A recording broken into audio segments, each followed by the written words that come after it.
just for context, when you're doing 10 million gross, what does that really look like in terms of net revenue? $1 million, 1.5. Okay, you feel good right now. Yeah. Oh yeah. Everything I'm touching turns to gold. This entrepreneur shit's easy. Shit happens, man. Things in business don't always continue the way they are continuing. I had to have security in and out.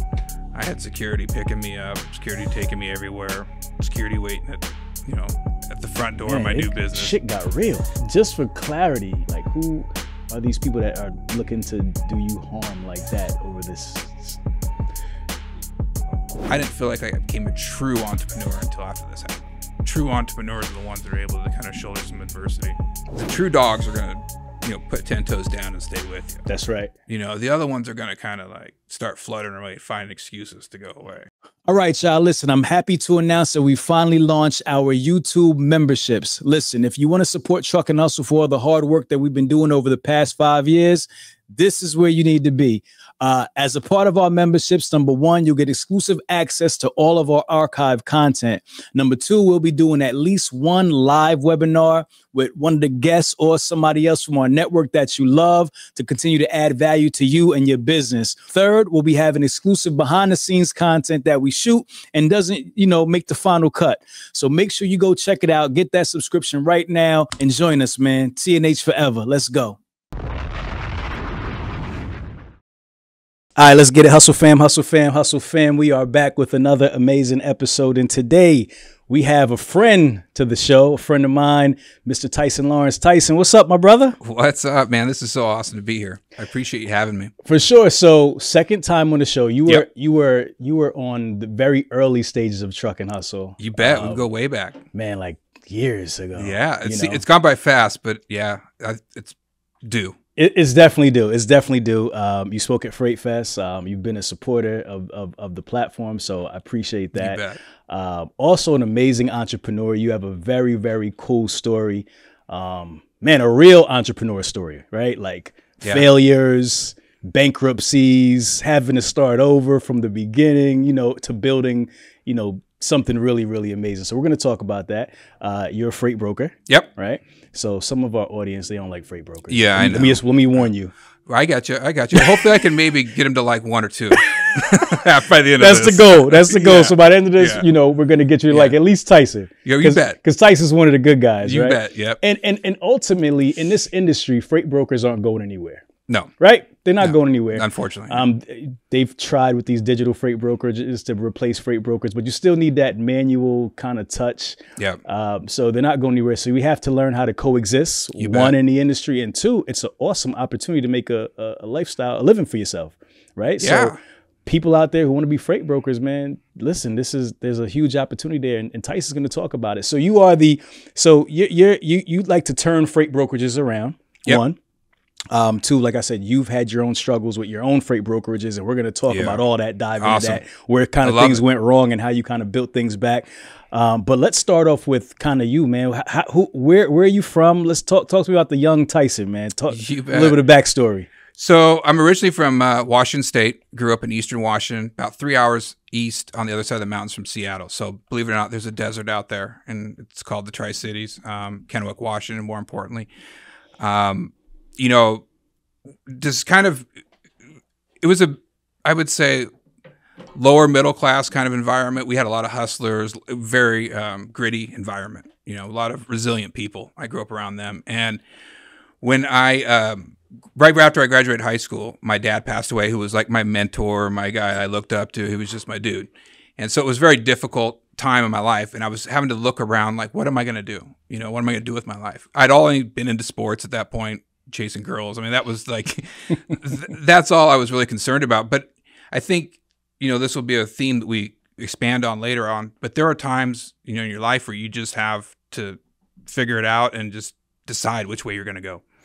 And so, I made the decision that even though I wasn't good in school, I was going to try to get good in school. I wasn't going to go play sports anywhere. I had to stay home, do the thing, play in the beer leagues and hockey, do that stuff. But I enjoyed it. It allowed me to kind of grow up a little bit and be around my friends and my family, which I needed to do. But it got through community college in 2 years, and it kind of gave me confidence. Like, hey, I can do the school thing. And What's up, Hustle fam? If you're an owner operator looking for your next big opportunity, listen up, because this one might just be for you. J Trucking, based right out of Albany, Georgia, is a family-owned trucking business that's been in the game for almost 30 years, and they've just locked in a major contract with a large manufacturing company. That means they're looking for experienced owner-operators to grow with. With consistent, dedicated freight, you'll have steady work you can count on, plus they're offering competitive rates that'll keep your wheels and your earnings rolling. There's multiple lanes available, so you can choose what works best for you. But here's the catch. This opportunity is going fast. If you want in, you've got to act now. Give J Trucking a call at 678-361-5778 and ask for Abigail or Smita to learn more. so I decided to go on to Washington State, where I got my bachelor's in political science and did well there. And I got a little more confidence. And I was like, man, I think I'd maybe do law school, you know, just kind of, maybe I'm not dumb like I thought I was. So it was more importantly getting into what you like to do, you know, and finding something that pushes you through. So anyway, got through Washington State, but then I decided I didn't really want to go to law school. I wanted to get like a real job. Now this is 1999, 98, early 2000s, and internet bubble was going crazy. You know, you could get jobs paying all kinds of crazy amounts for doing nothing. And so I was kind of chasing those a little bit, but a company popped up on my radar and I applied to them, and they were called C.H. Robinson. And I had, you know, didn't know who they were or what their relevance was in the industry or anything like that. But I put in an application there, or I filled out, you know, whatever they needed to do. I took a personality test and a couple other tests, and they called back right away. They were on me, and I was like, I don't know if I really want to do that. It wasn't real sexy. You know, I wanted to do something tech. You know, that was the new hot thing. Right. But the more they kind of kept on me, they, you know, started to make more sense. And they said, tell you what, we'll move you down to San Francisco, to our San Francisco office. And I was like, single, California, let's do it. I don't care what I'm doing. Right. So anyway, I walked in the door the first day, and honestly, I still vividly remember this, thinking, man, I moved all the way down here for this. I hope this works out. Still not really knowing what I was going to do. Honestly, I didn't know what logistics was. But I had a really good mentor that took me in there. He was from the Midwest, you know, a lot of these people were from the Midwest, coming from corporate in Minneapolis. And he had played hockey. I had played hockey, and I was kind of looking for a father figure, mentor, bigger brother type of deal. And he kind of became that, you know, and for a couple of years, he helped me understand the business, put me in opportunities to succeed. You know, I was running the largest account there, Unilever Best Foods. So I was going to Chicago, and I'm in these boardrooms and these big meetings where, you know, I'm 21, 22, 23 years old, not really participating much, but just being in the room, right? Right. You know, Fly on the wall. You bet. You know, just trying to absorb. And I learned to love the business. You know, I was just kind of like, wow, I never knew this was around, you know? And so this was like early 23, 24.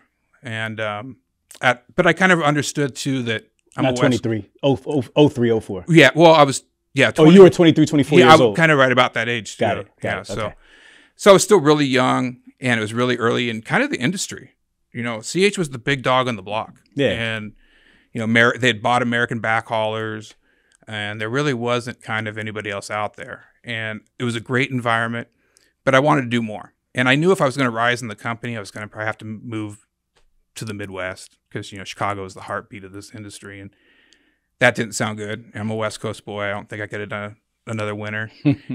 And I took an opportunity at that time to go work on the carrier side, actually on the drayage side, from a friend of mine that his dad ran drayage down in Long Beach, and they wanted to open one up in Oakland. And he said, you want to do it? And I was like, let's go for it. You know, just being young and kind of just aggressive.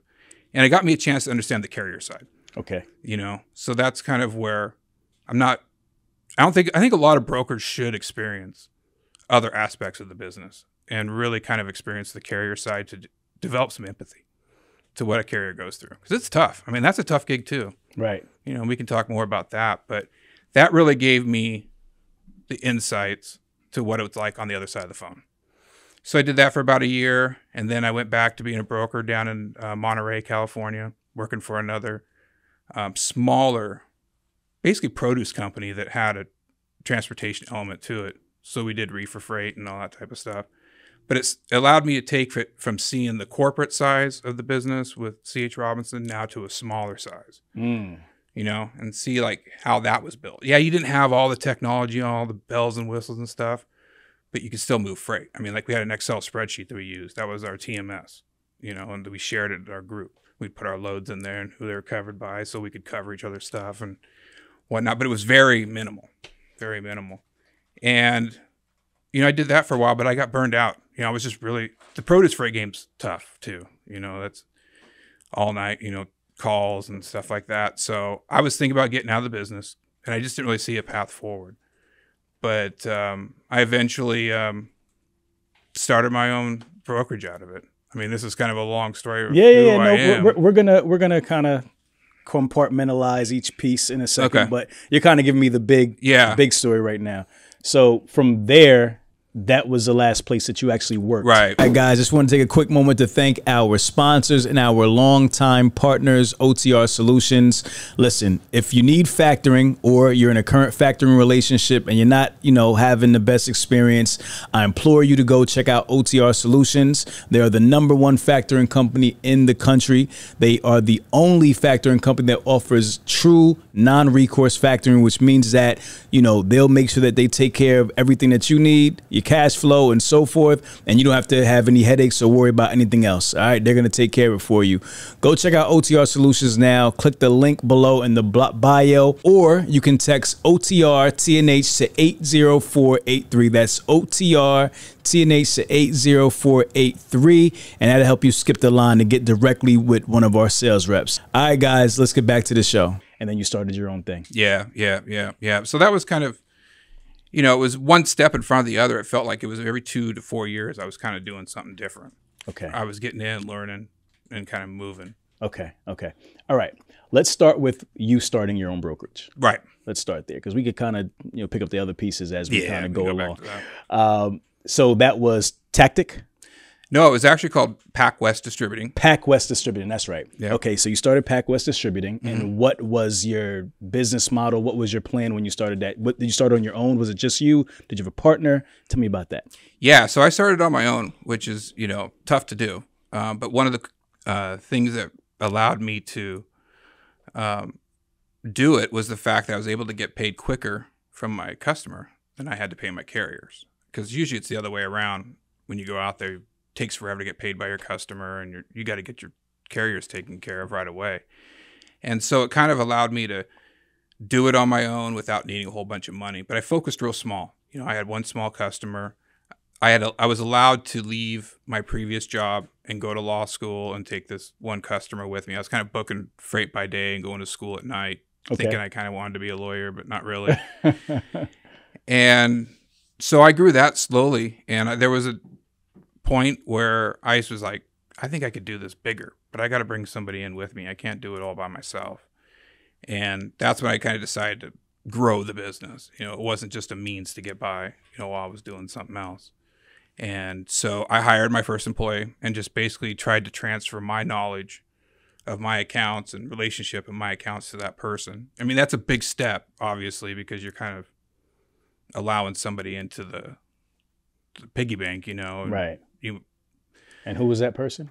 His name is Chris Banig. He was a friend of mine, and he was kind of in the same thing, looking for something to do. You know, had some sales jobs here and there, never knew what logistics was about, and kind of had heard me talk about it. But I mean, being in the San Francisco Bay Area and talking about freight, I mean, it's, you know, they're like, what is that? So once he kind of understood what it was, he was like, yeah, I'd like to give that a try. So he was the first person who I showed the industry to. And that's one of the things I like to do is bring people in who've never thought about being in the business. Right. Exposing people. Because you can find a lot of talent that way. So what year is this when you start Pac West? 2006. So this is 2006. So 6 years after I've been in the business. Got it. So you've had 6 years of industry experience. Right. From working with CH, working with the smaller company, and then also working on the carrier side. Yep.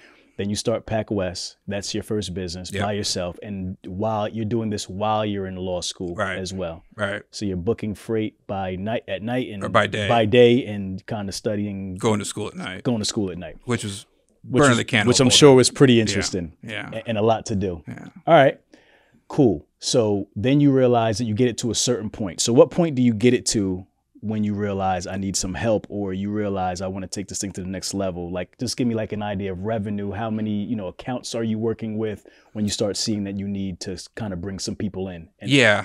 So I had one big account. Okay. You know, it was a large retail grocery chain on the West Coast, and they were kind of giving me freight as I want. Like, as I got better, I built the relationships better, you know, and so I kind of realized, like, hey, I think I could bring somebody on and we can get them paid for fairly quickly. You know, that's the main goal. Get right? the employee. The employee, right? Okay. Yeah, because I mean, I'm living off that money. You know? Yeah, and that's one of the hard parts where you have to invest in your company and make that decision and be like, hey, I'm going to set aside some money. I'm not going to live on this, and this is going to go towards taking that risk of bringing somebody on in the future. Right. How did you get that one big account starting off brand new as a new freight brokerage? So there was a relationship prior to one of the places I worked at, and they knew I had experience handling large accounts. Okay. So they brought me in to kind of help take that over from the previous person. And so I developed relationships with them. And then when I left, I kind of reached back. Got it. Which happens all the time in business, right? Right. Like, so you had the previous relationship, you knew people there. You said, hey, I'm starting my own thing.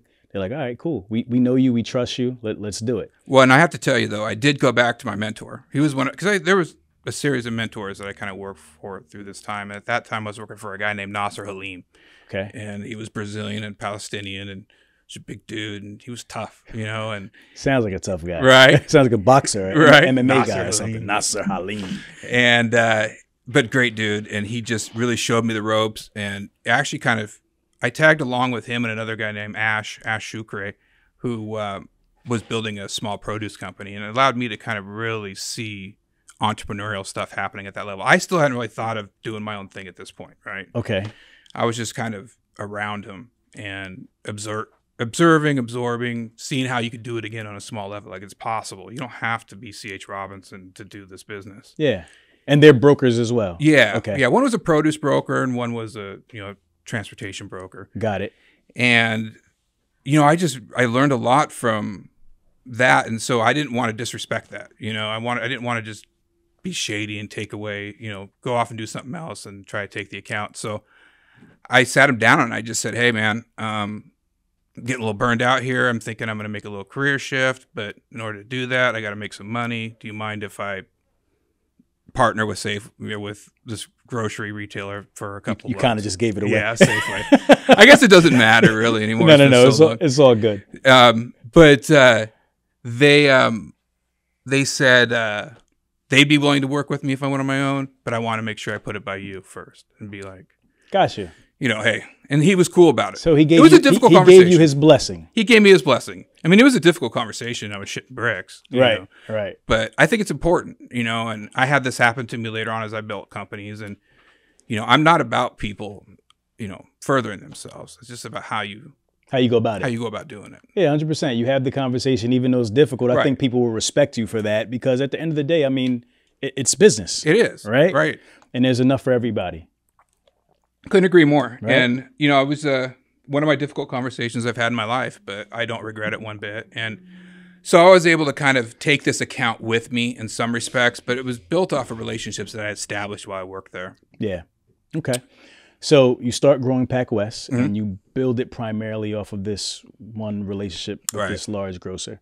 So tell me about that. Was that good for the business having this one relationship, or what were the goods and the pros and the cons of that? Did you start Right. establishing other relationships, kind of leveraging that relationship? Tell me about how you built the business with that foundation.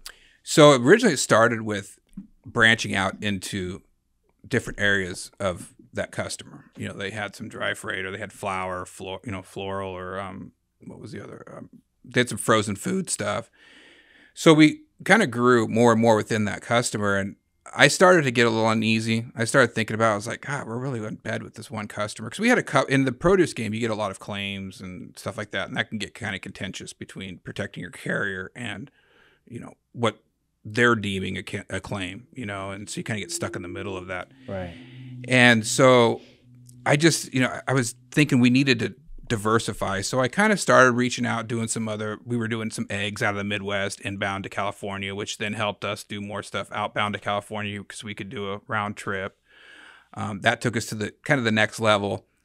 And I think now we're around like 5 or 6 million.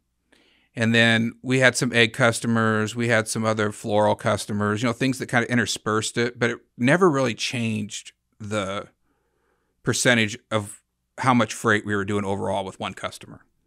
It kind of always seemed like as we grew in the smaller area, we kept growing in the other area. It was just right. And we were about 85, what was that? 85, 15 percent in bed with one customer. Wow. So I was frantically, still trying to build out some other areas as I got more nervous, and I saw that, and as we grew, and then we hit a kind of a plateau of around 10 million. Real quick, did they ever hold that over you? Like the fact that, did they know that that they took up such a large part of your business? I think so. I mean, it wasn't spoken. I think I maybe felt it more than they used it. Right.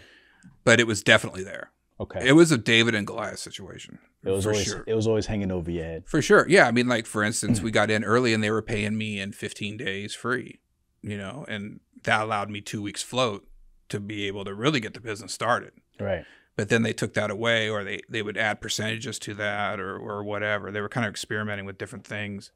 And I had to go along with it.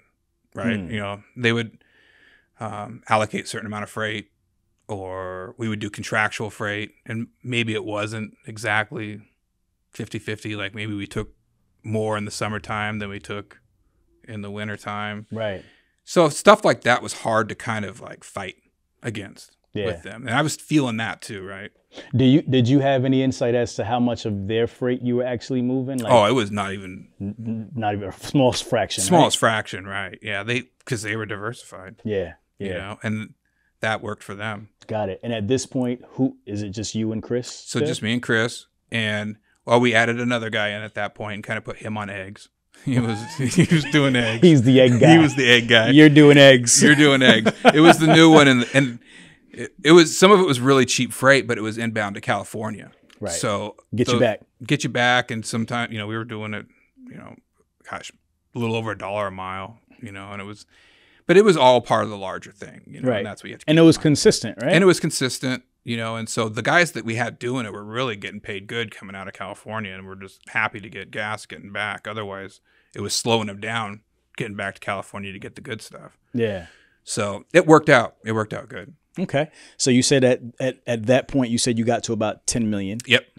So just for context, when you're doing 10 million gross, what does that really look like in terms of net revenue? So net revenue, you're probably doing about $1 million, 1.5. Okay. So you feel good right now. Yeah. Oh yeah. Everything I'm touching turns to gold. Like this entrepreneur shit's easy.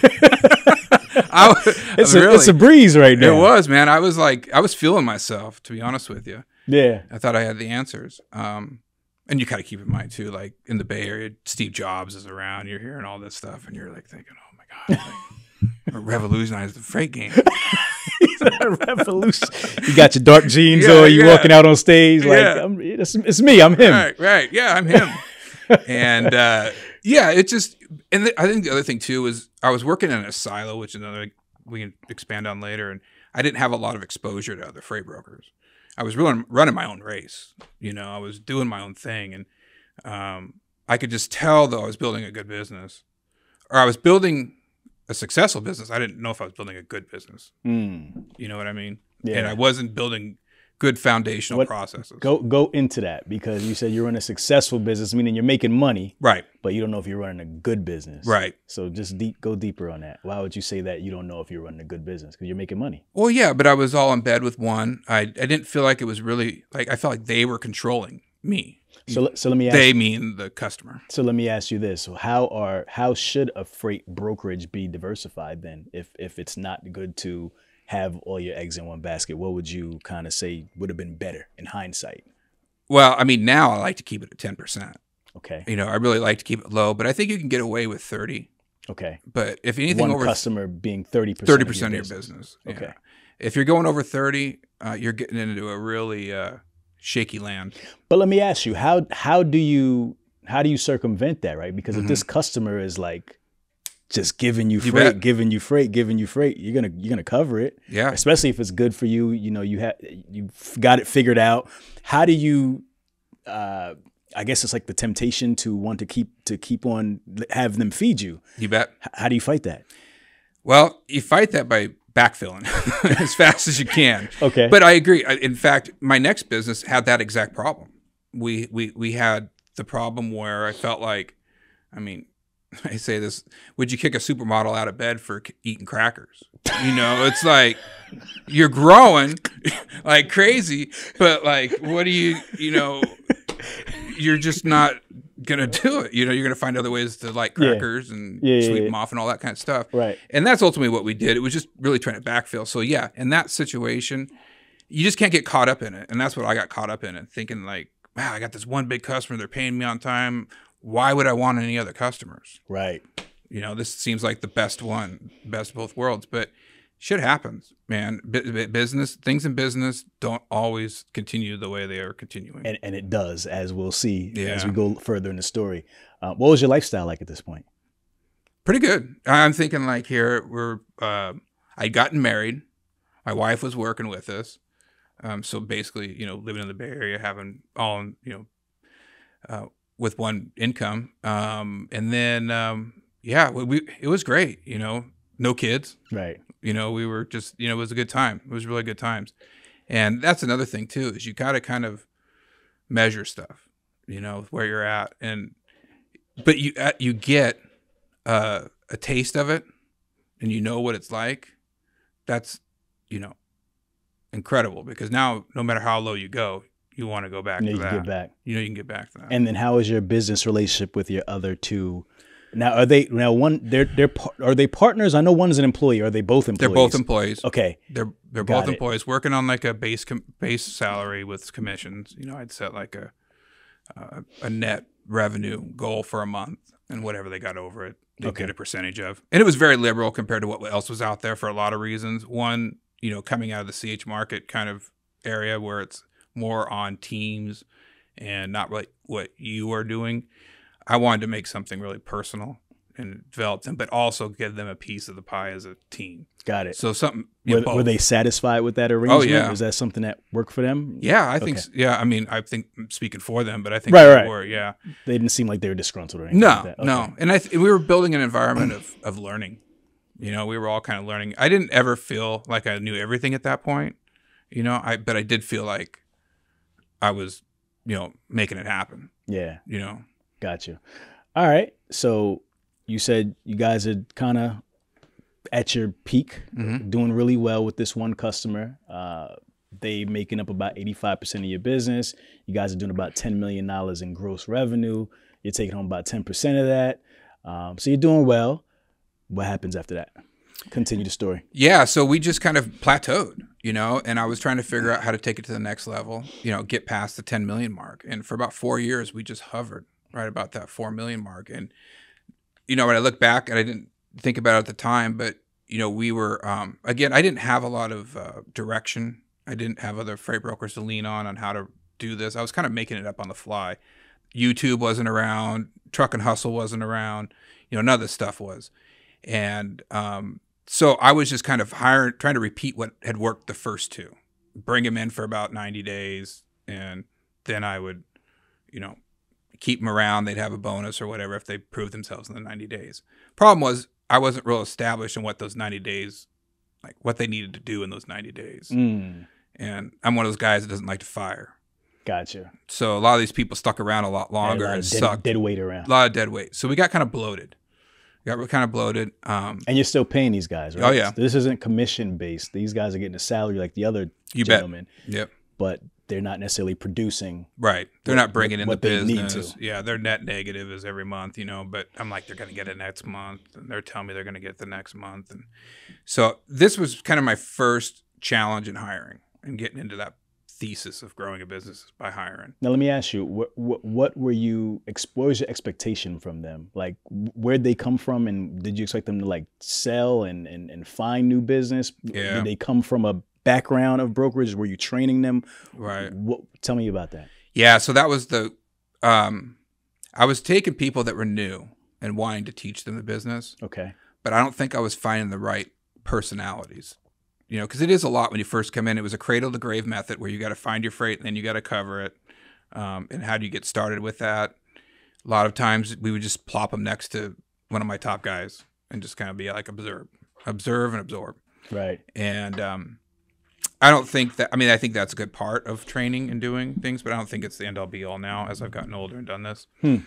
It's got to be more in depth than that. You got to give them a playbook to run with. And we just weren't doing a good job training, and I don't think I was getting a good job bringing in people. But they were just in sales or tried sales. I brought in a few people that had been at other transportation companies or whatnot, but they usually came with bad habits or there were reasons why they didn't work out at that other place. Right. And that we absorbed them.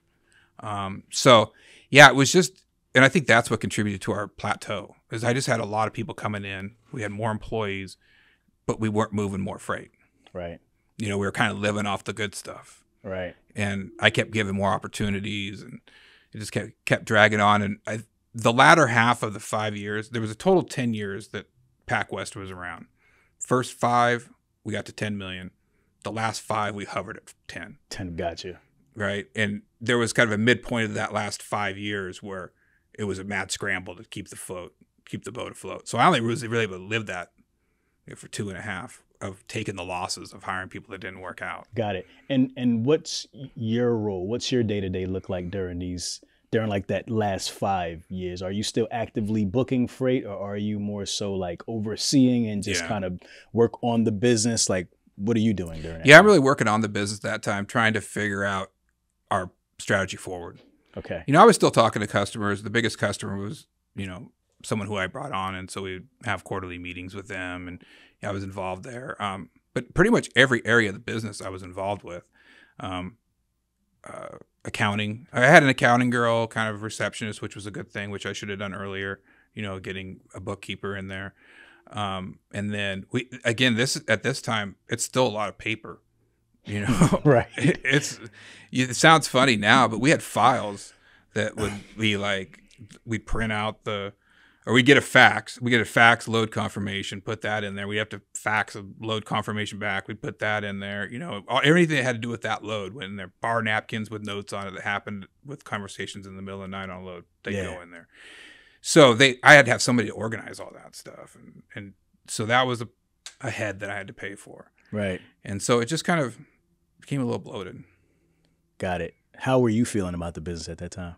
Did it start to become like a burden? Yeah. Yeah, it started to be a lot of, and the other part during that time, I was trying to go out and get funding. Okay. I was trying, that was another role that I had was like, what for? Just for growth. To carry the employees and yeah, so I forth. mean, you got to think we're doing 10 million in sales now, or 10, that's a lot of capital. And then to really do more, you got to have some, back, either have the money yourself or have somebody that believes in you. Right. And so I was out there looking for additional funds. Banks were, what's a freight broker? Get the fuck out of here. Right. And so I did have somebody though that came in and he wrote a big check and it helped us for a couple years during that time. Business owners are used to wearing many hats, but accountant should not be one of them. Receipts, payroll, taxes, 1099s, insurance, bookkeeping. It's time to get your back office off your back. You can consolidate your financial operations into one flat monthly plan that takes care of all of your accounting, payroll, and tax needs. Meet TRANSPOCFO, powered by VENNING, a full-service CPA and business advisor, helping companies like yours save time, money, and headaches. Hate math? We love it and have been doing this since 1978. We manage your entire financial operating system and provide you with a single point of contact, saving you time and money so you can get out of the back office and back to business.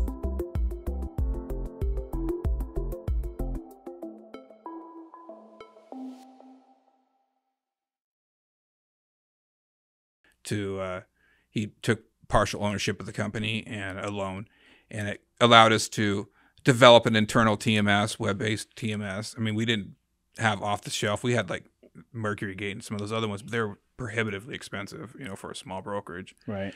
So I had, I paid some developers to do that, which was great. And it was a step up from our Excel spreadsheet that we had, but that took money and, just to fund the business and capital. Not every customer paid in 30 days, so you start having those bloats. We had to eat some claims. There were times where we were eating claims in the name of a relationship with our carrier and a relationship with our customer. Yeah. So that stuff just starts to add up if you're not really tight in your books. I want you to talk about that. You said you brought somebody in for funding because there's a lot of business owners that come to a point where they may need that. Right. What did that conversation sound like? Was this somebody that you knew, or did you just like reach out? How did you find that person, and how did you convince them to, fund your dream? Sure. So, first of all, I'd never raised money before, so I didn't know really how you go about doing it. I'm just a kid from East Kennewick that, is now trying to figure out how to build this business. And I got reached out to by a group called, it was Alliance of CEOs. And it's similar, there's a name for it more broadly. I can't remember, but it's basically a group of CEOs that get together I think it was every month we do it. The last Friday of every month, we'd come together and we all talk about whatever. Okay. And, being kind of always on the look for mentors and coaches and things like that, I kind of, it's legend. Logistics legends. Yeah. So we ended up having a great group. I ended up in a great group. I was the youngest guy by far in the room. But I was in the Bay Area, so you can imagine like some of these businesses that were in there, they were accomplished CEOs. Right. And so I enjoyed just having the conversation and being like a fly on the wall, just being there. And I would bring my problems, in there and talk about them. Well, they soon started to become financial problems, And so I would talk about it and they would kind of give me advice, try this, try that. But I mean, these guys they didn't know what freight brokerage was. They were trying to run a traditional business and whatnot. So it didn't always apply. But I had one gentleman in there who, let me back up. Every month, every 4 months, we would be focused for an hour because we'd be there for like 4 hours. It was like from 8 a.m. to noon, and then at noon we'd break. And for an hour each, it was called Focus Exec. And everybody would pitch their business and kind of their biggest problem. So I did that. I put together a presentation, and this is my biggest problem. And after that, one of the gentlemen off site reached out to me and said, "Hey, I think I get it." Because I was explaining how Quick Pay worked. Yeah. Stuff like that. Like, hey, if we had the money, we could pay our carriers cheaper, and we get an extra 1 or 2%. I mean, I was charging nothing really for it. It was just more or less keep my carriers happy. Right. And he's like, I get that. Like, let's try to explore this further. So his name's Scott Benner. He ended up becoming a huge, huge influence in my life. And one of the, best business decisions I ever made was allowing him to kind of come into my world. And because that's tough when we can talk about mentors more, but it's like, how much do you let them in, but he was really instrumental in helping me kind of build out. He was an executive in the banking world. I think he was running a hedge fund, and he just kind of took a liking to me and my story and knew I was kind of, trying to figure my way in that world. And so he wrote another check, and became, he was 20% owner of the business. Okay. Aside from the money, what else did he bring? Because you said there were some other things that he kind of helped you with. Because usually, and that's a very important thing with these strategic partnerships or mentorships, people can offer money, but they can also bring strategy and other things like that. You bet. So what were some important elements that he brought to the business? Structure, organization, allowing, as CEOs and founders, we're not good at everything, but we got to do everything. We got to be involved with every aspect, everything, but it doesn't mean we're really good at it or we like doing that. And finance was just one of my things. I was like back of the napkin type of guy, round up, round down, and whatever that number is, all right, we'll run with it, and that's just not the way that it works if you want to build a good business. Right. And he really came in and was like, no, we got to get, you need QuickBooks, you need to do this, you need to do that. I mean, to be honest with you, we were running a $5 million company without QuickBooks at one point. You know, it was just Excel. And I'm not even good at Excel. So it was really kind of rudimentary stuff, but it helped. And then there was a kind of a calming presence too, you know. I was in my late 20s, early 30s by now. I had gotten married, I had kids. They were young, and you know, it's important at this point, you know, to have a solid business for not only for your family and stuff like that, but if you want to like sell one day, you know.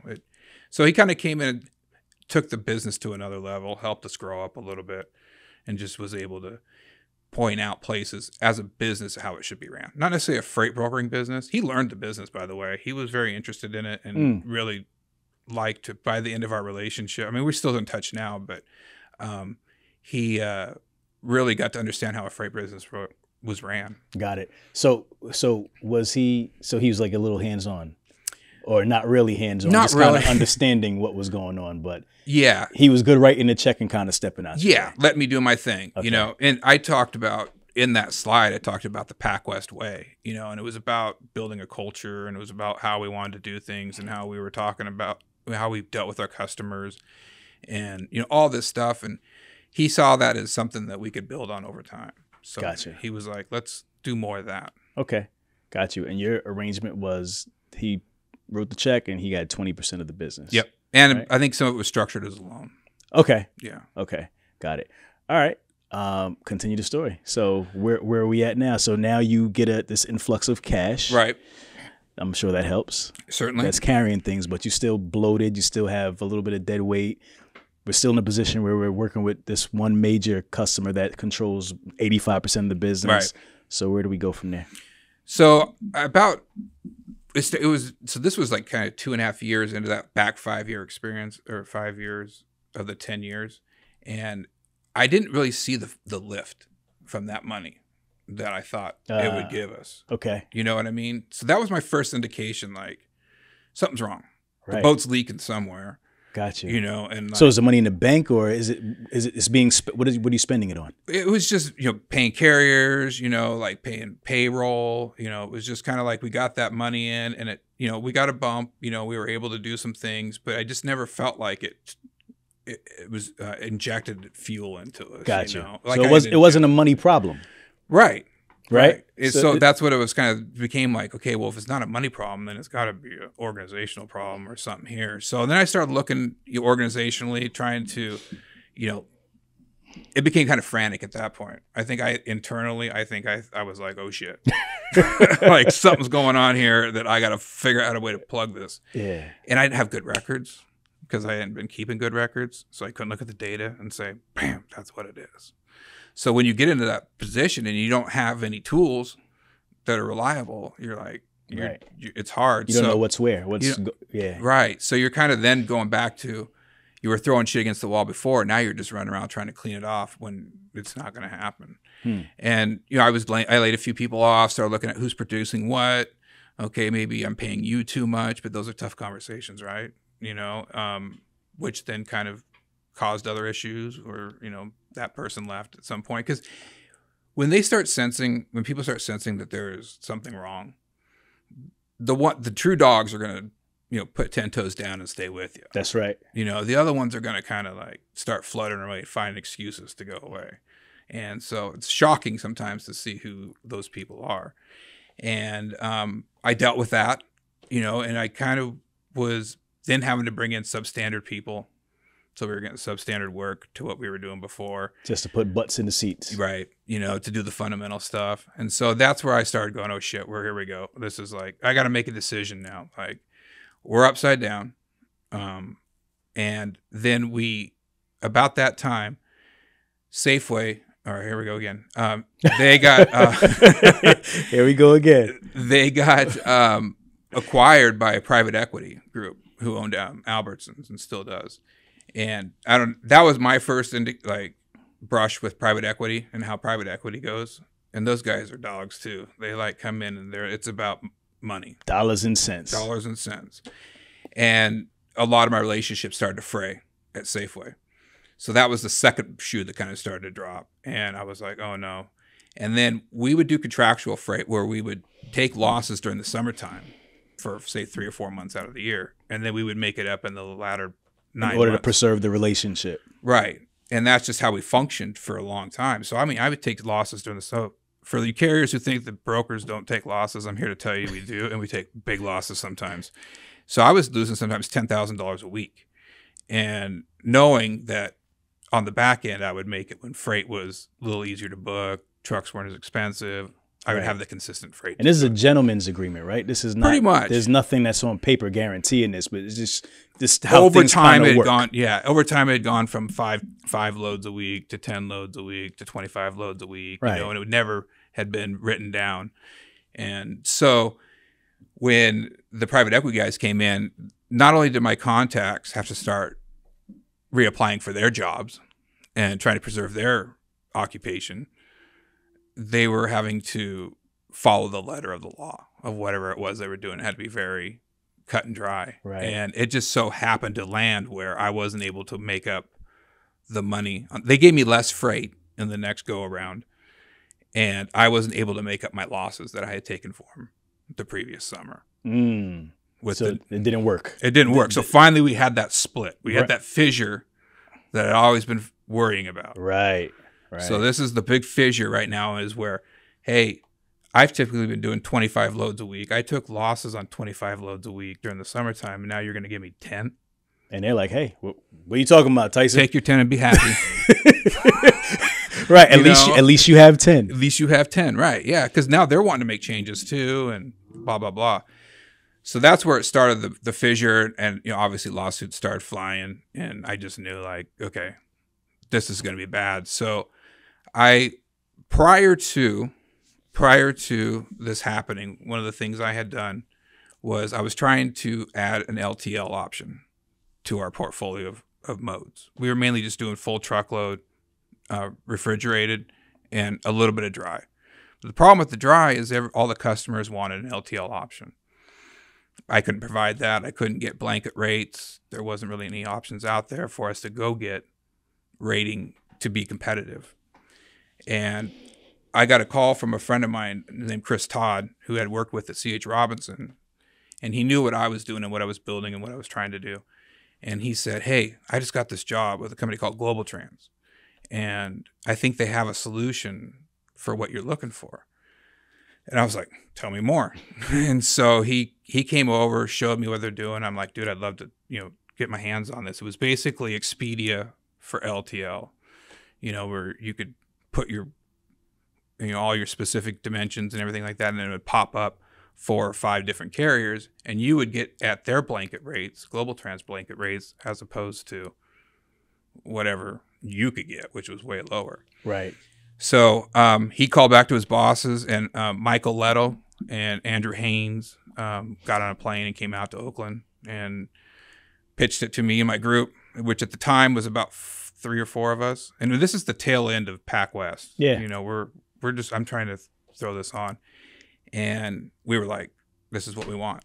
My guys were in it. And I said, all right, let's do this. So at the time they were selling franchises, and I was like, oh, I don't want a franchise, and they were like, well, we're doing this new agency model, so let me set you up as an agent.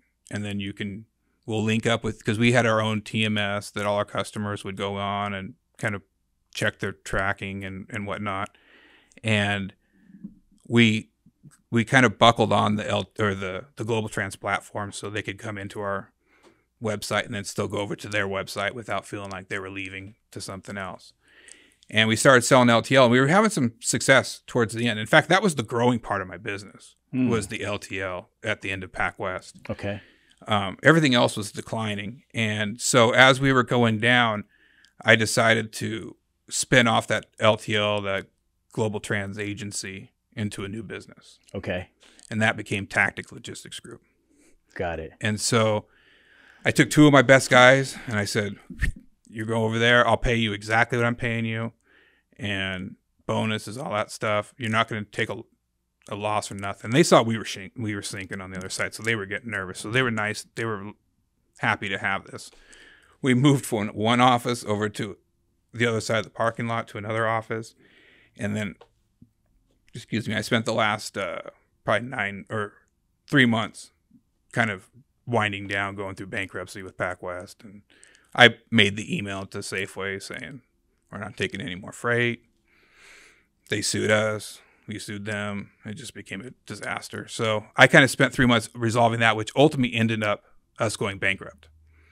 And I had to personally go bankrupt the next year. But I made the decision because my kids were young. And they were like 3 and 5. And I was like, if I take this loss now and just chalk it up and so I keep fighting. I mean, I could have fought this thing for another couple of years, you know, but if I just take this loss now, then I can get after this tactic thing and I start looking towards something positive and just put it behind me. So that's what we did, you know. And so for the next year or so, my life was, well, personally, we lived under the bankruptcy trustee for about 4 years. And then the business side was, you know, that took about a year to wrap up and whatnot. So that's tough to have on your mind while you're trying to build something new. For sure. You know, but for sure. So, okay. So you move 2 guys over to, and I guess we're going to get into the global trans model and kind of how that works. And we'll talk about that. Yeah. So you start a new business, a new brokerage with Global Trans. Yep. And you're winding down things with PacWest. Yep. And it's not a great situation yeah. over there on that side, right? Yeah. I was actually, what's interesting about that too, sorry to cut you off, but I was getting a lot of threats. Yeah, it was not fun. You know, there was a lot of carriers upset at me, you know, and a lot of customers that were upset at me. And why? Why were they upset? Well, they were thinking they were going to get paid because we filed bankruptcy. But the truth was that was the best route to go for them to get paid through the relationship with Safeway. Got it. So, you know, for the most part, everybody was made whole for what they weren't. I apologize and I feel horrible about. But, you know, it was just one of those things where if I had just disappeared into the night, you know, they wouldn't have gotten nothing. You know, but the fact of the matter is that we stuck it in and we did it the right way was another of those things that goes back to, you know, the conversations with Nas. You know, it's just taking the bull by the horns, riding it down, doing the best that you can, the situation, this business. You know, I was taking a big personal loss, you know, as well. So it was a tough time, you know.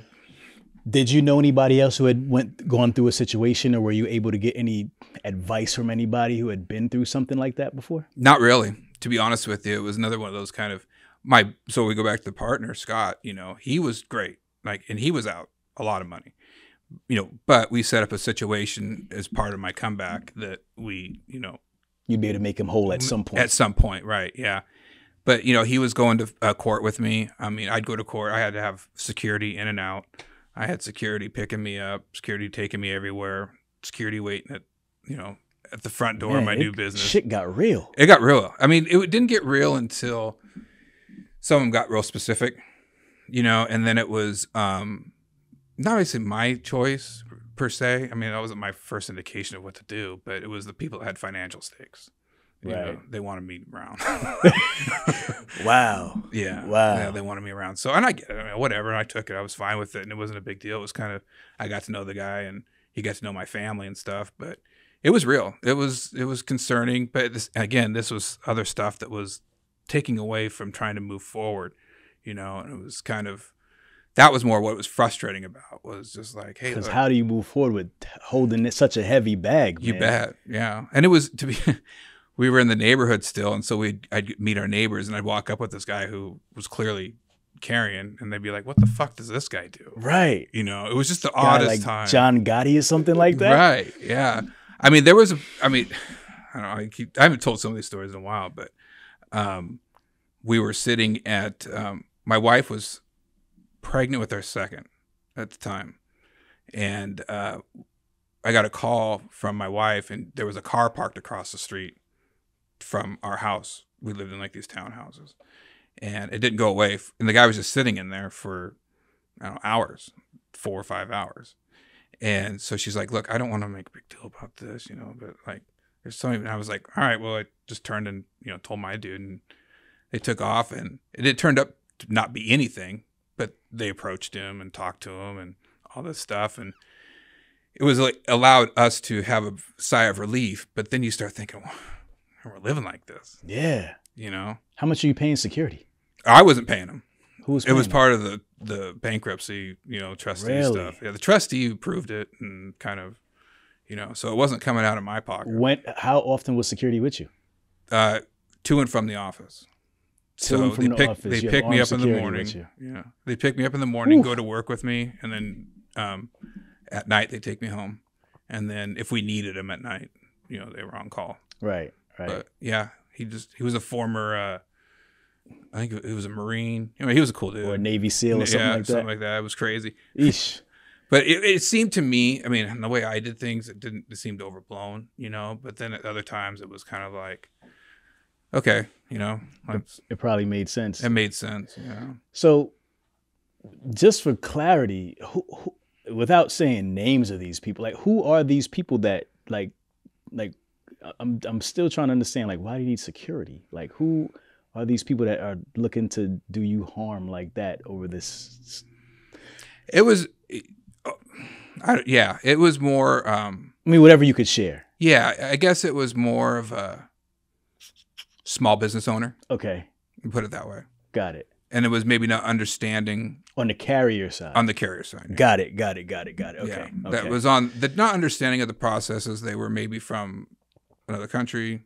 Yeah. Didn't kind of realize that, like, hey, let this play out. That you just hear it, and then you're like, bam. You know? And I'm not saying it always works out great that way. I'm not, bankruptcies go a lot of different ways, and a lot of people get out of debts in a lot of different ways. Yeah. In fact, mine personally was I had to pay back I was off the hook for a long time. Right. So, whatever the court deemed I was responsible for. Yeah. So, but it's just and I get it from a carrier situation. There's so many bad actors out there, especially now. And at the time, there really wasn't this whole freight fraud shit, like. Right. That wasn't as prevalent at the time. No, it wasn't as prevalent. We'd have brokerages and carriers go out of business, and you would hear about it and whatnot. And, but yeah, it was just, it was a difficult time. It was, next to losing my father, it was the next toughest time. There was a lot of, just soul searching, sitting down going like, and I'm a big self-awareness guy, and, I'm radical accountability, shit like that. And I think it's come from being in this business where you can't blame, carriers for problems to your customers. You've got to kind of shoulder that if the good ones do, right? Yeah. Because you want to be accountable for what you're taking on. And so I wanted to be accountable for the situation. I wanted to get better. I wanted to learn, how to do this better. Because I had so much knowledge now. I knew how not to do it. Right. Right. That's almost as valuable as knowing what to do. It is. And so that was the real genesis behind Tactic Logistics Group. In fact, Tactic I have some German ancestry, and I was looking through some words, and I felt, because I wanted to feel like, what was this company? And it was more like, we were being very strategic this time. We were being strategic how we were breaking off from the past, and what we were going to do in the future, and how we were going to learn from our mistakes in the past. And so we were going to be very strategic this time. And so I named it Tactic, which is the German word for strategic. Yeah. And I named it Group on purpose because the other guys that came with me were part of the group, of getting this going again. We were strategically going to move forward. Got it. So if we're going to just one more thing and then we'll move on. If you could say it was one thing that caused the downfall of Pac West, like with the relationship with Safeway and so forth and so on, was it them taking away the freight, or was it something else that happened that was major that caused?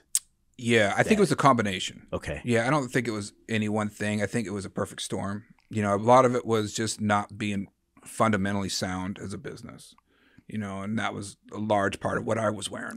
It was like, I should have been better in setting up accounting procedures, saying no to claims that we were supposed to take, a lot of things that, you sounds good when you want to provide customer service, but what does it really pencil down to? Because these things all piled up. Yeah, absolutely. Especially the claims. I think that would probably be the other thing that I would say. Claims. The claims. Claims got really high. And a lot of it came from not really wanting to pass it on to my carriers, Right. just being like, this is a bullshit claim, You know, you're charging this guy for 10 boxes and you clearly just don't want, you're a multi-billion-dollar company and you don't want to take it. You know, it's just, so a lot of those things were frustrating. And so we would take them on and be like, oh, that's just a $500, you know, or this, that, and not that happened that often, but it happens enough. And if you're not developing a fundamentally sound brokerage to be able to absorb those types of decisions, then you're going to find yourself in trouble.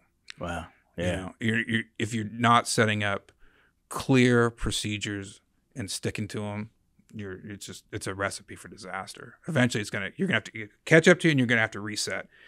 But, you know, again, then other things started happening, you know, around, you know, just kind of all came together in one big, you know, deal. Yeah, that's crazy. Can you share how much you were in the red at that time? Around about $500,000. About $500,000 in the red. Yep. That was kind of the delta, was about $500,000 or negative, whatever. And it was, that was the argument, really. Like, who was responsible for that? Yeah. You know, and got it.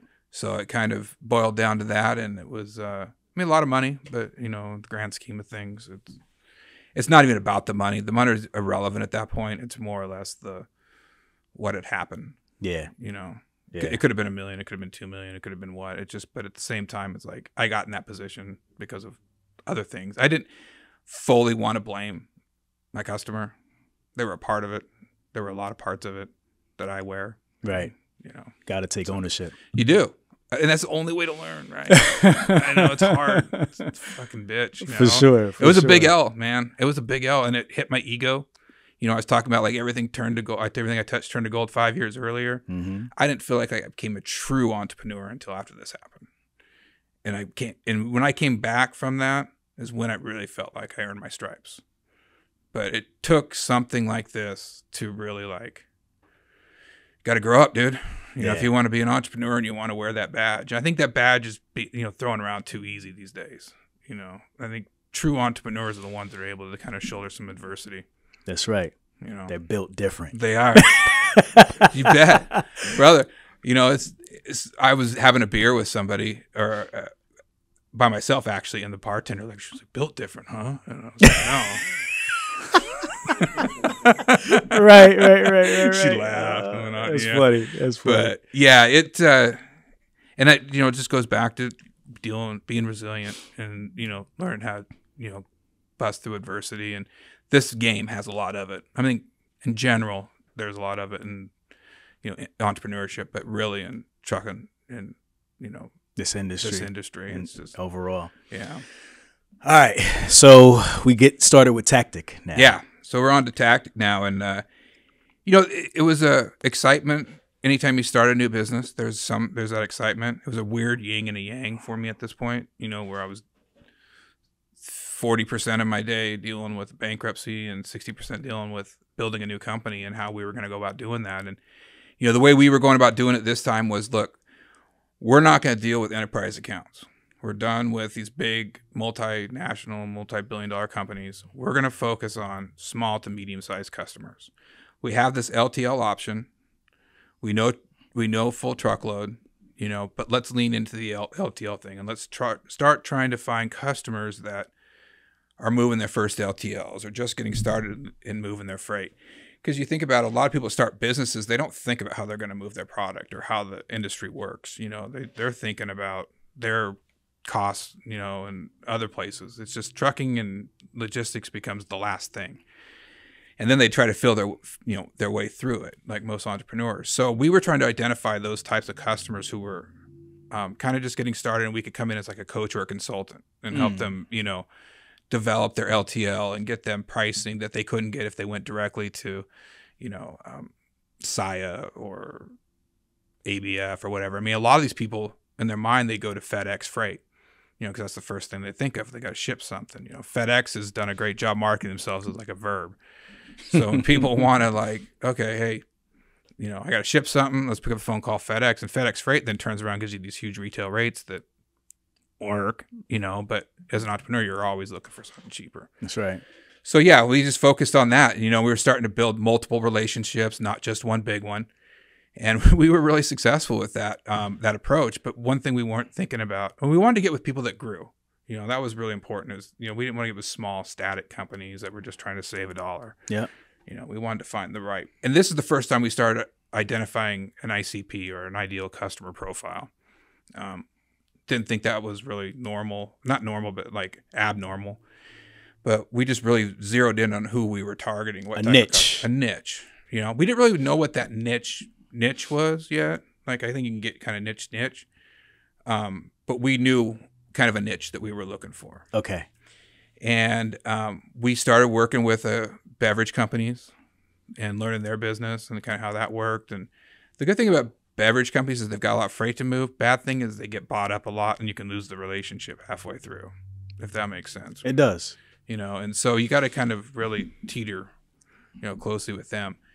So with our past knowledge of, you know, kind of not being in bed with one customer, we didn't want to make our beverage companies really a big part of our portfolio. But we still worked with them, and we would help them get off the ground. You know, we'd go to these beverage conventions, and we watched all the different like fads come through. There was like kombucha, and then it was, or kombucha or whatever, and then it was, I don't know, coffee drinks, and you know, it was just interesting each year where the game was going. And one of our customers that came out of there ended up being our biggest customer and became our supermodel.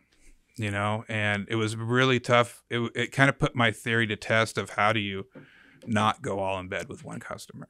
You know, because they start growing real fast. Who's that?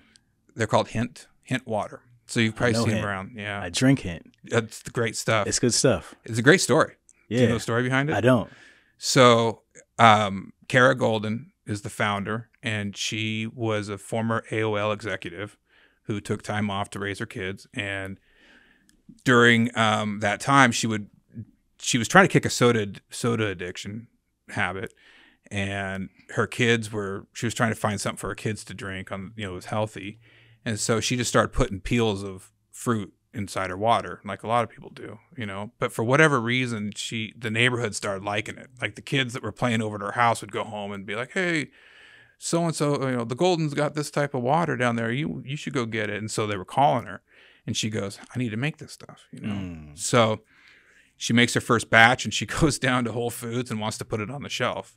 And they're like, "Well, that's not really kind of how it works." You know, they got to, right, you know, go through some processes. And she does. She goes through all that processes, and she started moving, you know, small amounts to pallets. We got introduced to her because they're a San Francisco company when she was probably doing about, I don't know, 5 or 10 pallets a week. And, you know, it was growing, and we just kind of were there for them through that whole process. And by the time my agency was sold, they were still a customer, and we were doing, I think, like about 20 truckloads a day. Day. Look at that. It was huge. So you're responsible for the Hint. You're behind it. Well, yeah. I mean, we kind of in some way developed their logistics behind it. We helped them, you know, find the right people to do the right things. We handled what we could do, you know, in the transportation spot. But, you know, they've got their distribution with big companies, and, you know, stuff worked, stuff didn't work. But we kind of helped them do that. Now, I mean, they're still working with Global Trans and I think a few other people. But yeah, it was fun to kind of see it up close, just from an entrepreneurial level. Yeah. To see a company go from so small, humble beginnings. That's amazing. To big time. And then she was just she's an incredible entrepreneur. What's her name? Kara Golden. Okay. Yeah. And she kind of gave the middle finger to all the big bottlers. You know, she's a tough gal, and they were coming in saying, I think one of the Coca-Cola executives told her and said, "Sorry, sweetie, Americans like their sugar." And she took that as like she ran with that. Yeah. I love it. Yeah, I love it too, man. I thought she redhead. She was just a firecracker. But anyway, they very interesting company, great entrepreneurial story, and we just happen to be a part of it. And I'm very grateful. It's one of my kind of prouder moments in the game, because it allowed us to prove a thesis on how we could do things. You know, we never had that big of a success again, but we had moderate successes with other companies, you know, during that time. And it was just really trying to get them at a foundational part of and build that relationship.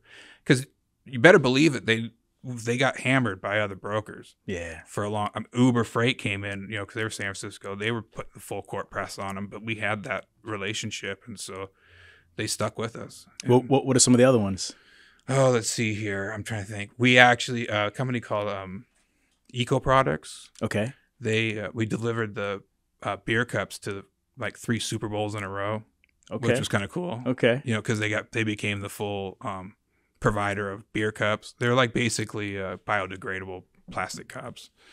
And so we did that. So that was a good company. We saw them grow, but we end up again like they got sold. The new buyers had their own transportation people, so we were gone. Lagunitas beer. Okay. They were one of the early ones. It's the kind of same thing happened. They got in with a big distributor. They sold. And so I'm trying to think off the top of my head some other ones, but yeah, I mean, it was an interesting, you know, kind of experience to be in that world.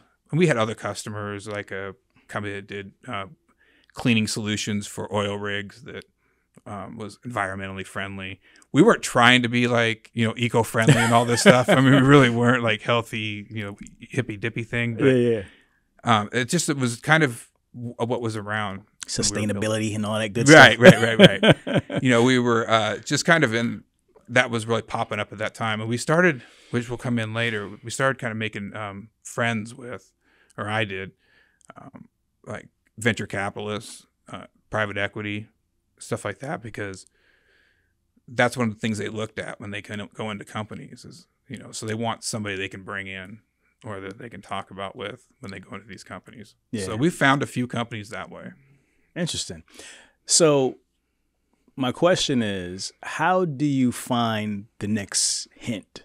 Mm-hmm. Like, because you said earlier when you started, you were saying you had that ICP. Mm-hmm. You figured out how you're going to kind of approach this time, right? Right. You're going to go for some of the smaller startups that are looking to grow. Right. How'd you find them? How did you know where they were at?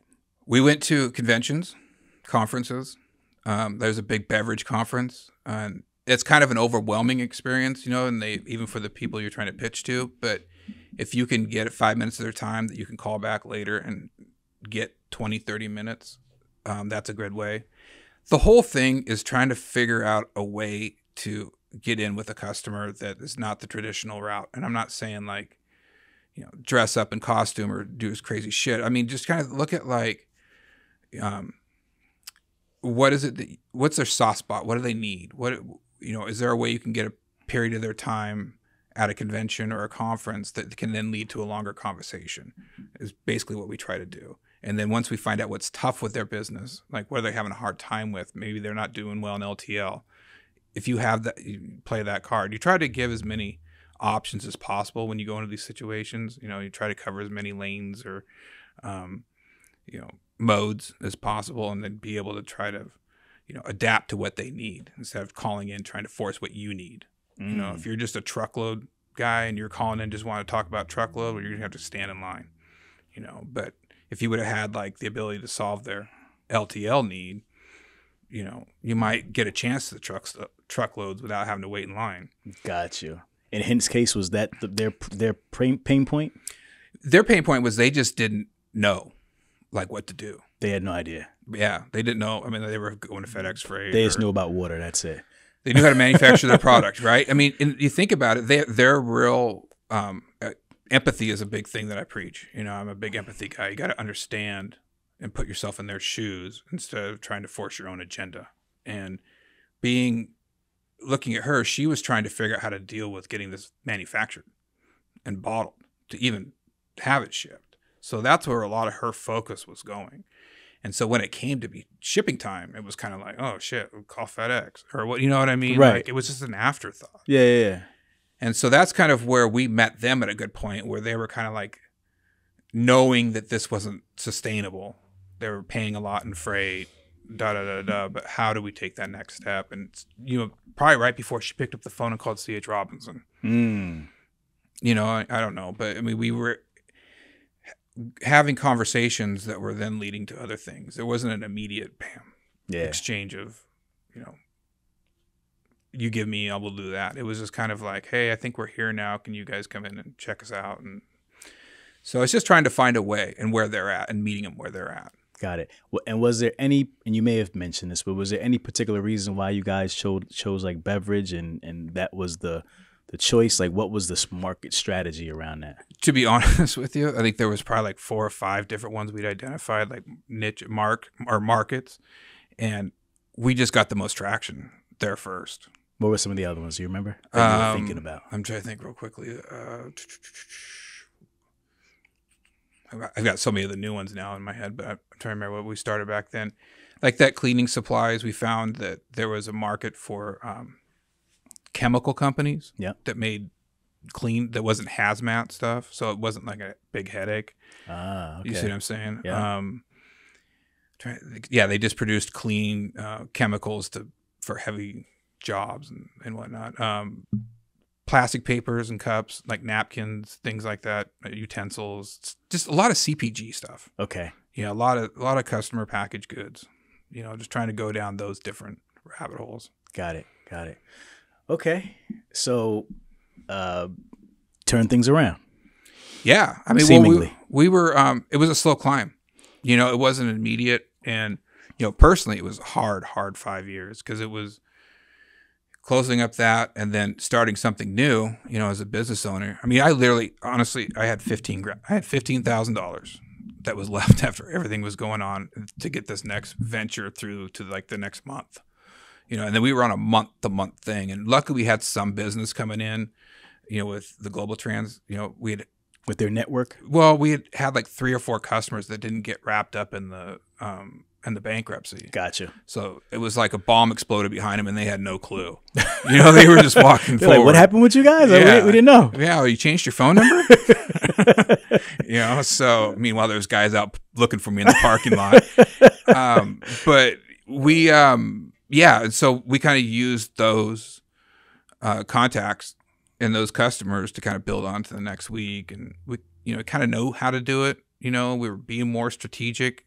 So it wasn't as much of a throwing things against the wall. And so we were having a little bit more success and getting opportunities. And it was just kind of really one month led to the next. And personally, that's all I was trying to do. And I went from like week to week to month. And then I don't think I got into year to year until, 4 years into it. I kind of felt like, all right, we got over the hump. We were the last to get paid. And so it was more about trying to just stay alive, live to fight another day, is what I kept telling my wife. Yeah. And so a lot of decisions were made during that time just to kind of, and it actually was a good thing in a lot of places because it forced me to be present. Really be present in the moment. And that's something I work on now, and I think it's really important. You can have an eye towards the future, but you ain't getting there until you figure out what's going on right now.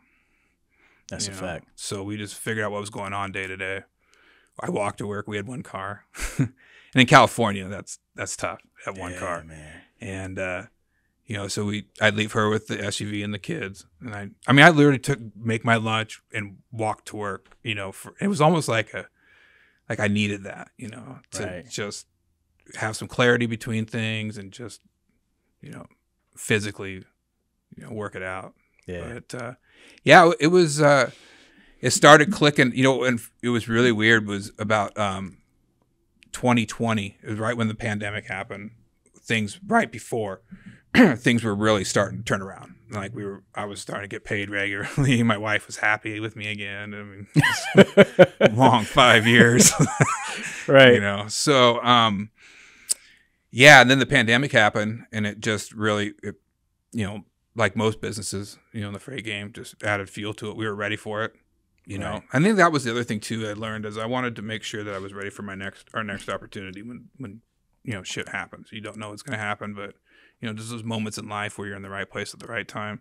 Yeah. I think you prepare for those subconsciously, if you do, or even consciously. And we were preparing for that consciously. And so when the pandemic happened, we were able to adapt. Everything exploded. We started doing really well, and then I got approached by Global Trans, Bob Farrell, the CEO, about late 2020, early 2021, to see if we'd be interested in becoming a full part of Global Trans and selling the business. And so it was kind of it was a weird moment, because it's like you finally get to where everything's good. And now you're coming. Where are you like 2 or 3 now you years? want me? Now you want me? That was my initial reaction. It was like, fuck you, But then my wife's like, no. That means they want to pay for us for everything we've done. Right. And so, it was cool. And I was really excited to kind of more or less take some chips off the table and then reevaluate. what we were going to do. And so that's what we did. Global Trans in 2021 purchased us. Ironically, or I don't know, whatever you want to call it, the week that they announced the merger with Worldwide Express. So I went from, because I was going to go work then for Global Trans for like 2 years after they acquired us. And so I went to work for, I thought, a $4 billion company, and it turned into like an $8 billion company or something crazy. It just basically doubled overnight with new kind of, atmosphere. Yeah. So it was really interesting. So I spent 2 years doing that, and kind of learning what it looked like from the agent side, Wow. working for, not just me, but some of the other agents. Got it. All right. There's a lot I want to unpack. You bet. Sorry, I went out a little there. No. We're good. Okay. First, I want to talk about the Global Trans model. You bet. And which is something that you kind of, you think is a great way for new brokers and brokers who are, I guess, maybe at that point, they're trying to figure out where they want to go. You think this is a good strategy for them. So we'll talk about what you did and how they can do the same. Okay. And why that may be better than them starting their own brokerage or continuing on with their own brokerage. Got it. And then I want to talk about you being acquired. I want to talk about the emotional part of that. I want to talk about the due diligence phase of that, and just kind of like the whole process, because we don't always get to talk about people who went through those acquisitions. So let's start with like the Global Trans model. Why did you decide to do it like that this time? Were you pushed into that? Did you have to do it that way? And just for context, what was your relationship with Global Trans? Yeah. So we were one of their first agents. I mean, there was many before us, but we were kind of coming in early to that program and then what they were building. And at the time, there were other agency models out there. I think Blue Grace was doing theirs, and a couple others were doing theirs. Landstar obviously was the one that everybody knew about. So I think that kind of clouded the perception of what an agency is kind of what Landstar has done with their model. But when they approached me about it, I started to kind of understand, like, okay, well, that's no revenue. Like, I don't have to raise any money for that. Like, I can bring this aspect on, and they're going to handle all the back office. Great, because LTL accounting is a nightmare. Perfect. I'll take, what's the split? Okay, that works. So that was my first time understanding like the role of an agent and like how they can really take something off my plate. And so that interested me. And so I was still building my independent, brokerage, my own MC, and that anything LTL went through that agency. And so as we grew, I was noticing that was a lot easier. I mean, it just didn't have as many headaches. I was getting just a commission check, and it was what we made on the money and, plus on the freight minus their stuff. And so I don't think it was an accident why that was growing faster than my other parts of my business. It was just, I think we knew that was the least path. That was the least path of resistance. Yeah, exactly. And we just flowed that way. So when I broke Tactic off, I made the decision too at that point. I look back and I was like, what can they provide if I were to just say I'm with Global Trans? Because at Pac West was powered by Global Trans. So it was like we were using their software. We weren't acting as marketing as an agency. Got it.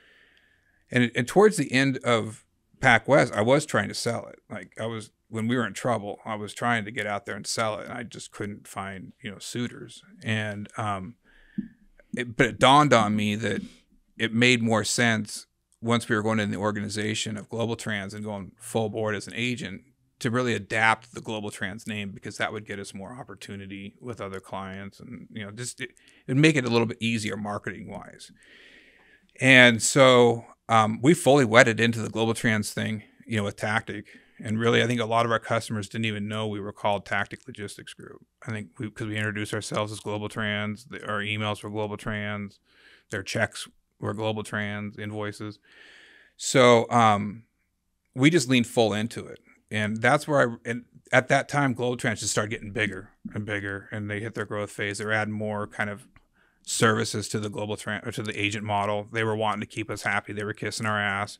They were really making it like, okay, this is actually a good deal. And I had the knowledge of what it took to bill, collect, pay out, all that type of stuff from doing it on my own, that I just was like, wow, this really takes a lot off my plate. I can really focus now on just selling, or, you know, covering freight if we wanted to do that, or outsourcing it to them because they were capable of doing it, you know, and then you're just focused on selling. And if you can kind of start getting to yourself at that point, you realize how efficient it is. We just leaned fully into it. And just, you know, tried to help at that point influence their decisions of what would, you know, what they would do for their agents. You know, I started working at the top of the, you know, the CEOs that were in at the time, and, you know, some of their agent development people, and just being like, hey, we'd have a conference of, you know, 4 or 5 of the, you know, cross section of agents, and we'd sit in there, we'd discuss what we needed, and they take it into consideration, and they would a lot of times push it through. Yeah. So, okay. So I guess my next question is, so what are the benefits of having your own brokerage then, if you can partner with a powerhouse like that can take off you could offload so much of the heavy lifting on. Why would a smaller freight brokerage want to be, you know, independent? Yeah, I mean, at this point in time, I don't think there's any real reason why. I mean, part of it can be that, you know, some of these agencies won't take on new entrants to the business, and that's kind of hard, you know, so it's easier probably to go out and get your own and do your own. But at the same time, I think there's becoming more agencies, and they're looking at bringing people on. I've seen a lot of people doing, you know, getting agencies that haven't been in the business, you know, but they maybe had some sales experience or something prior, you know, that'll allow them to get an agency somewhere. But really being independent now, early on, there wasn't the agency model per se. So it was kind of the only way you could really start and get in the game or do your own thing, you know. And then it became, the argument was, well, I don't want to report to anybody else. Well, I guarantee you that neither do any of these other agencies really want to control you. You know, they don't want to, you know, they want to get you in a place where you're not having a lot of gripes, right? So they let you do your thing. Yeah, you got to play within some boundaries, but to be honest with you, they're probably good boundaries. Yeah. You know, they're helpful to the business. Right. They're helpful to the business. You're not out there willy-nilly in it, you know, and that's the other thing, they can show you and give you some training and stuff like that. Otherwise, you're working in a silo independently. You're absorbing whatever information you can find online and trying to process it in whatever experience you have in the business. So if you have no experience in the business, you might be processing some bad information, you know, but if you do have some experience in the business, you know, you might not know that there's a better option out there. So I think it's getting out there more now, and I think people are starting to understand it. Agency doesn't mean you can't have freedom. You can still have freedom and work for an agency and still build a big book of business, make a lot of money. And, you know, I think also a lot of them are wanting to sell and buy agents. Yeah. You know, because it allows some balance to their business. They don't want to be fully in bed on the agent side so the agents can run amok, you know, and have all this power. They want to balance it with having some internal sales as well.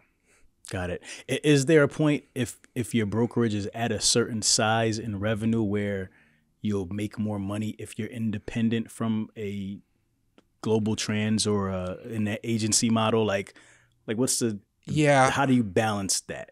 Right? I think if you're hitting about 10, 15 million and you've been able to successfully scale beyond that, because at that point you're having to commit a lot of capital for one, and then you got to be very, very dialed in on processes and, you know, things that, you know, you've got to establish at the very beginning.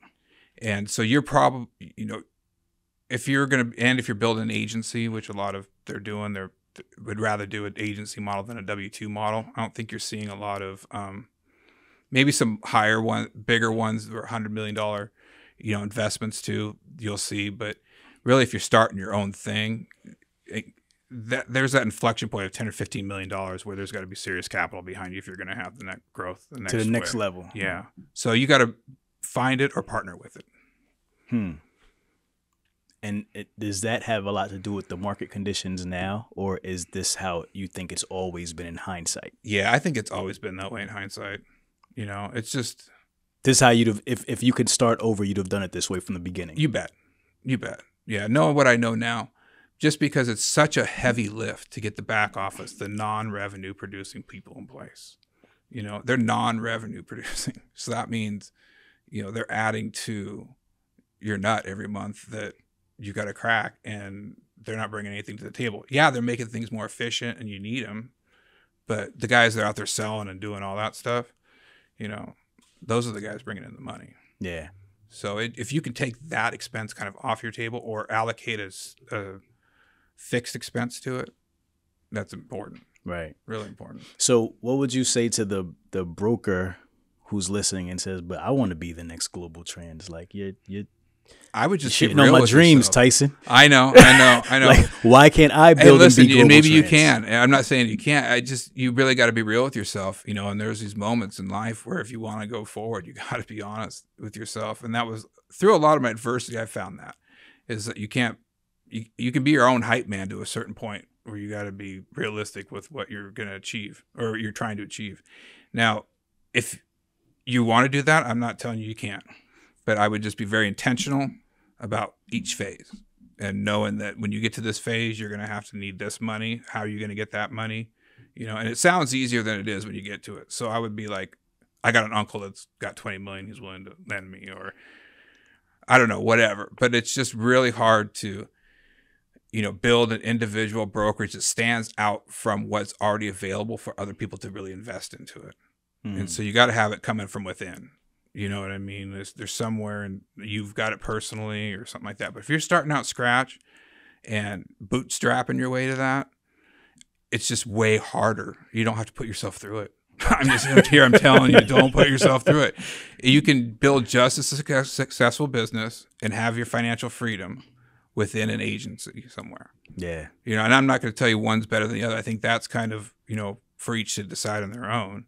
Or, I'm around to give opinions, but it's really a thing that you've got to find a good partner. You'll notice a lot of these also new ones that are started from scratch are multiple partners. They're not solo entrepreneurs. Right. So that'd be the other thing. If you're going to start from scratch, I'd have partners, you know, but if you don't have a partner, go find one. And I think that's where the agency model comes in. That's the key. Are there any particular things you look for in an agency? Like just off the bat? Well, people would automatically go right to commissions or what's the split, and a lot of that stuff can be deceiving. You can wed yourself to an agency that says they're giving you 80% up front, or 80 to you, 20 to them, and then they reverse it halfway through your contract. But you want to find somewhere where you can go long-term with, somewhere where you think you're going to feel comfortable and them supporting you and, giving you some training, some guidance, allowing you to pull you out of that silo that you work in. Maybe they've got a good culture amongst their agencies. I think it's cool if they have conventions, if they have got agents all over the place, because it gives them a chance to come together and talk shop. Really it's not about the commissions. Those will come. I think it's really about, kind of what that environment provides. Technology good. They're paying good. Obviously they're financially stable. A lot of that stuff. I think that means more than just the commissions. And I'm you're sure going to be successful in that environment. I'm sure the commissions are pretty competitive anyway, right? Right. It's They've all been whittled so down. much that they can, be different from the next You're right. person, right? Right. Absolutely.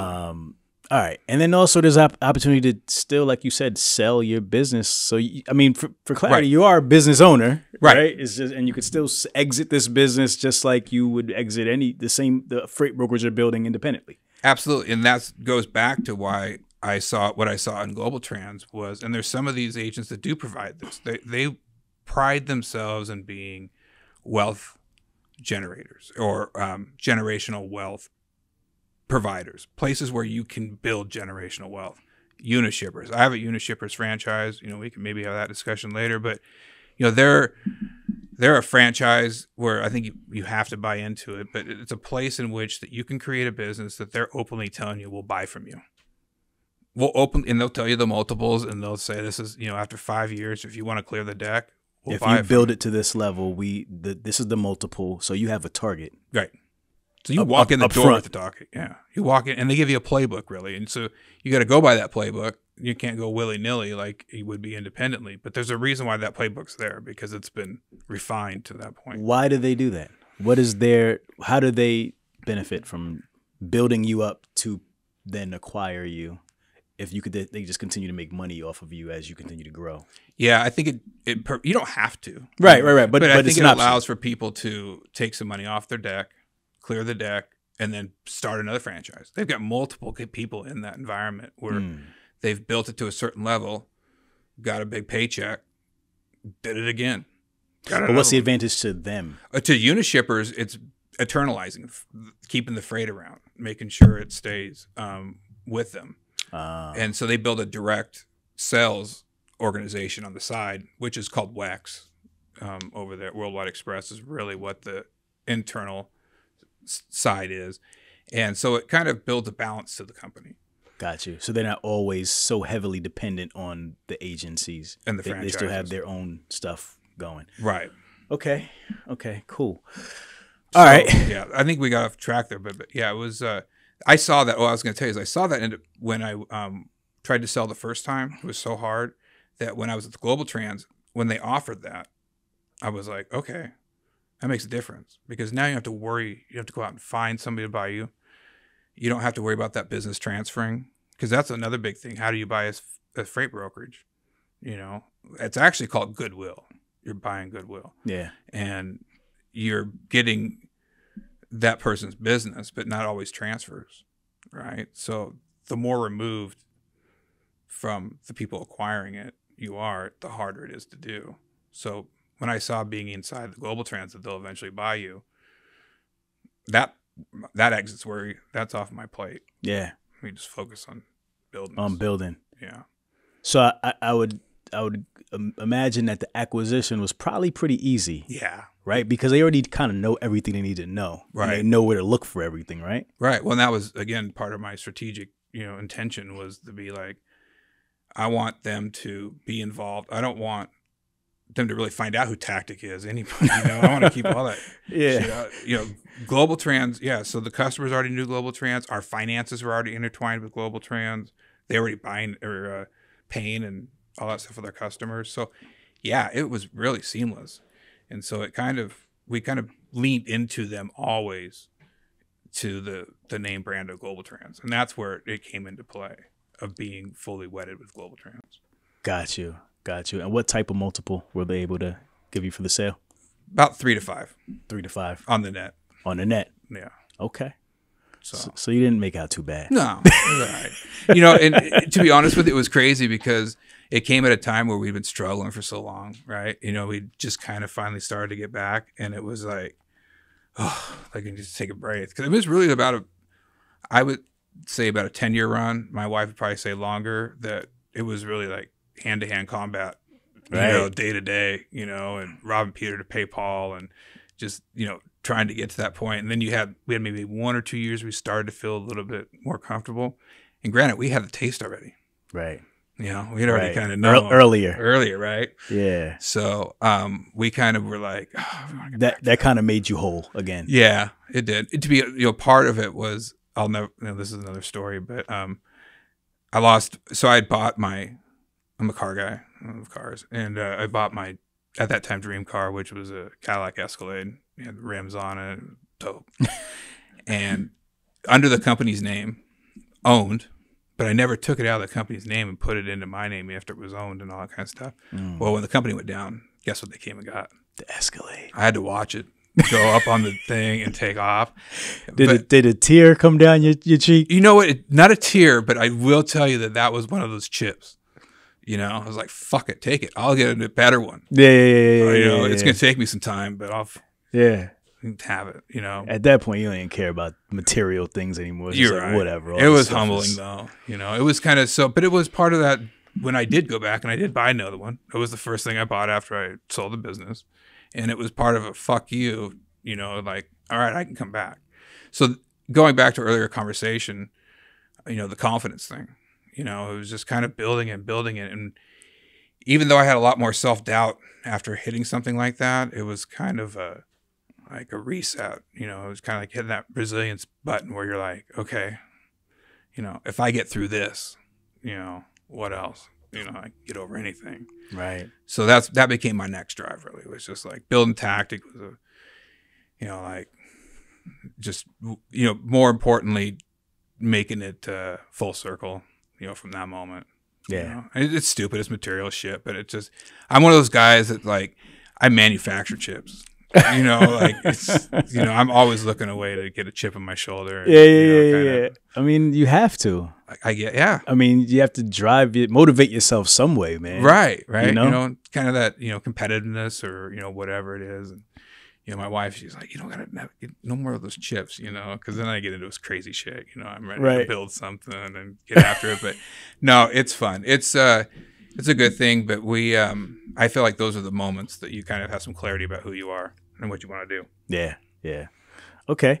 So now you sell tactic. Yep. And you said you're working with Global Trans. That's a part of the agreement. You're still working with them in what capacity? Yeah. So they brought me on in their agent development team. So it kind of gave me an opportunity to see how other businesses were ran, other agencies were ran.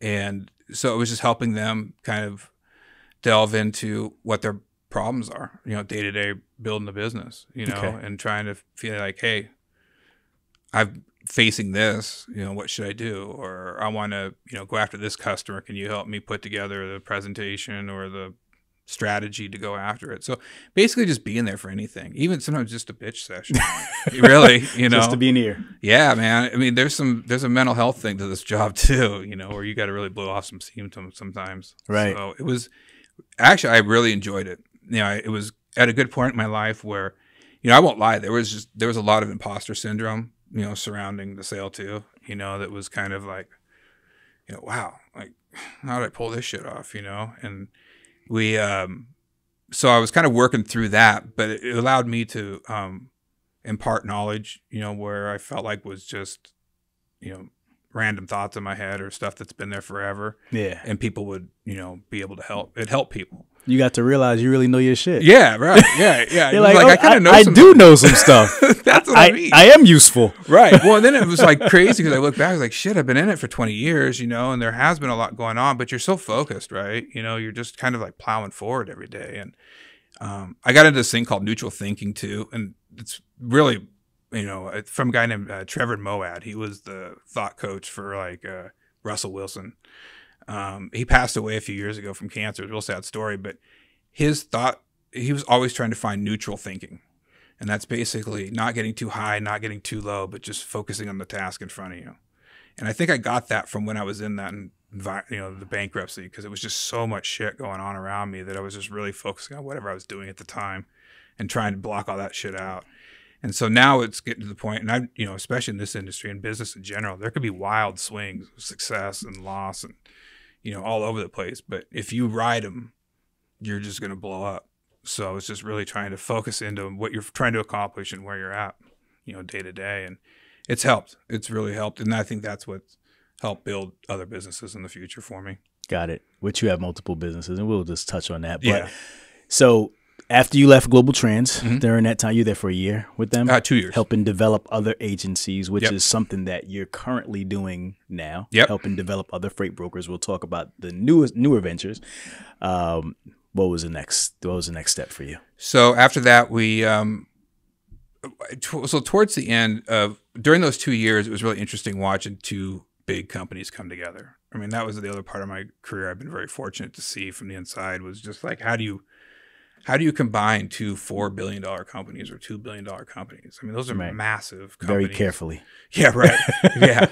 You know, it's like different cultures. You know, the Global Trans had the agent model. You know, Worldwide Express has the franchise model. You know, what happens here? And so as that kind of progressed, I noticed that a lot of the people who I had become friendly with over the last 11 years were going away on the Global Trans side, and it became more WEX people. And, you know, that was the route it was going. And I think that was the right route. You know, it provided a more robust corporate culture, let me put it that way, that needed to fit that size of a company. And so I was like, you know, I'm not really a corporate guy. And it reaffirmed my belief of why I got out of C.H. Robinson when I was younger, was just, I think I was more in tune to being you know, in a smaller environment, you know, and more impactful from that way. I don't want to climb the corporate ladder. I don't want to play the corporate politics, you know, none of that stuff. And I started to get a whiff of that. You know, I started to see that happen. And you can imagine there was a lot of it happening when you're combining two big organizations. So For sure. They came to me and they said, hey, basically, we're paying you too much to sit at home. And, you know, at the same time, my wife was super pumped because we were getting a paycheck like on time every month, you know, every 2 weeks.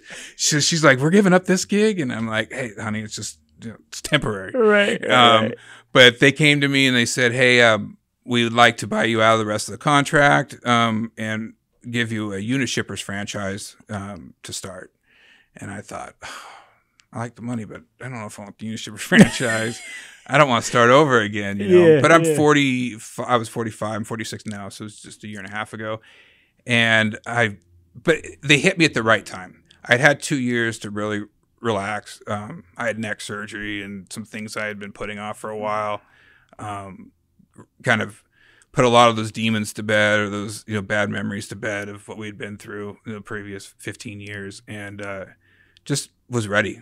I think I was ready. And my entrepreneurial spirit kind of was bubbling up again. And they said, you know, do this Unishippers franchise, you know, we'll just, you know, we'll support you through it and da-da-da. And I was like, all right, I guess we'll do it. So I was like, well, at first I got to go home and tell my wife, you know, that we're doing this again. And, you know, she was mad, but she understood that, you know, we were in a better position now this time to do it from scratch than we were previously. Yeah. And yeah, it was interesting thinking about the franchise model and diving into that, because that's much more constrictive, you know, than where I've started my career. It's you know, you got to follow the rules to the T. So, but yeah, that's kind of where we're at now. And then, you know, Diablo Freight Ventures grew out of that. You know, I kind of started that company as a way to harness and keep all my interests in the freight business. I discovered I love this business and I'm not going anywhere. Yeah. And so I have some investments. I've invested in some, you know, freight companies. They're in the industry, but not necessarily like freight brokers or anything like that. Right. And then I own the franchise, the Unishipper franchise. That's another thing. And then I do coaching and consulting. This is the next thing. So just kind of getting out there and trying to, you know, show another way, you know, for people that want to get in the business, you know, and kind of steer them away from starting their own gig and start looking at, you know, doing a franchise or a agency model. Yeah. And who better to learn from than you, man? Jeez Louise. Yeah, brother. it's been a try. It's interesting the path to this point, you know, because I wouldn't have expected it to play out, but yeah, it's man, you've seen the ups and the downs of the downs, man. You bet. But it's 20 how many years? 25. 25 years. Well, it was, you know, another crazy thing was to be in the industry that long, but being in it, nobody knew like any of that kind of stuff. But then to see like in 2016, 2017, and then have our heyday in 2020 when nobody could get their, you know, shit on time, you know, it's been fun to see the industry grow, and it's growing. It's a great industry, man. You know, I think it's just so underknown. You know, it's not very sexy, but just tough, gritty people, you know, in this business to make shit move. And you think about how deep, you know, there's so many different ways you can go in this business. And on your platform, there's this, it shows, you know, how many ways you can get into it. But it's very challenging and fun. For sure. I'm grateful for it. For sure.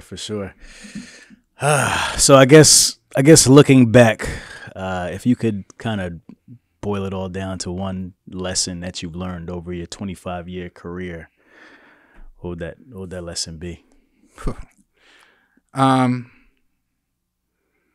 You know, really, just, you know, there's so many, but it would really just be resilient, you know, just being tough, you know, trying to move forward, learn completely, you know, turn yourself over to being the newbie, you know, just kind of, because you can lead to so many things, you know, and I think that was one of the things when I first got involved in it, was I wanted to know it all right away, you know, and I realized that it comes in time, you know, it comes through experience and opportunity. Yeah. But, you know, one of the, I guess the real thing is being ready for your opportunity. And that really hits home to me, is where you're like, when I was younger, you know, I wanted to play football at my high school, and then from there go on and playing the pros and you have all those dreams and things, but you don't really know how to get there. And I didn't take advantage of my opportunity when I had to do any of that stuff. So I promised myself that I would always be aware of taking advantage of the opportunity that's presented in front of me. And I've gotten better and better and better at doing that, but that's really what I just do. And that's what you do in this business. You know, it's just, there's an opportunity presented, make the most of it, learn, you know, turn yourself over to it and just keep looking. Yeah. Yeah. And in terms of, you know, who are you looking to help? Because I know you just mentioned Diablo Freight Ventures. Yeah. Who is the who's your ICP for who you'd want to help? Sure.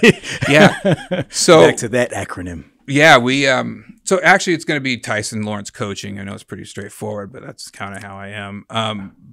But in TYSON Lawrence Coaching, we're really just looking at people that want to learn and try to find a good opportunity to go, you know, work in an agency. I kind of can act like a matchmaker. I know a lot of agencies and what they provide in my, you know, years of working with them. And sometimes I see certain personalities that would work with certain ones. You know, some want more oversight or more help than others. And, you know, I think different agents can provide that. So, you know, if you're out there looking to get into the agent world, you know, and hook up with an agency, you know, reach out to me. If you're just getting new, if you're a W-2, you know, and you're looking to make that jump, you know, you've been in the business for a while, you know, there's opportunities that way. If you're not, you know, if you're coming to it from another industry and you've got some sales experience and things like that, these are stuff that other agencies are looking for. So reach out to me. I'd love making that connection. And yeah, really, that's just really who I'm looking for. I love placing people in this industry. That's the one thing I learned. I maybe mentioned it earlier, was just introducing people to it. Yeah. You know, everybody that works for me comes from out of the industry now. Everybody. Gotcha. I don't really hire, and it's not because I won't, but it's just really like I love to come and see their lights go off when they're like, oh, this is what I've been looking for. You know, like, because there's a lot of problem solving and negotiating and networking. It could be fun. It could be fun, yeah. And a lot of people just go down the regular routes of wanting to be a real estate agent or, you know, car salesman or whatever. And I think a lot of those skills are very, you know, applicable here too. For sure. So yeah, I'm always looking, like, people selling me cars or whatever. I'm always kind of like looking for that it. Who has that it factor, right? Yeah, who has that it factor. And I think you miss one group of people, man. If you're just a freight brokerage and you feel like you stalled and you need like absolutely that to get taken to that next level, I mean, man, you're talking to somebody who has built 2 freight brokerages, sold for, I'm sure, multiple 7 figures. You're investing now, like, you got the playbook, man. Yeah, I like to think so. I mean, hey, look, I'm always open for learning more, but no, I've learned a lot through trial and error. You know, and I feel like I can really help people understand, like, you don't need to go this route. You may think you need to, but here are the reasons why you don't, and you might not have thought about them.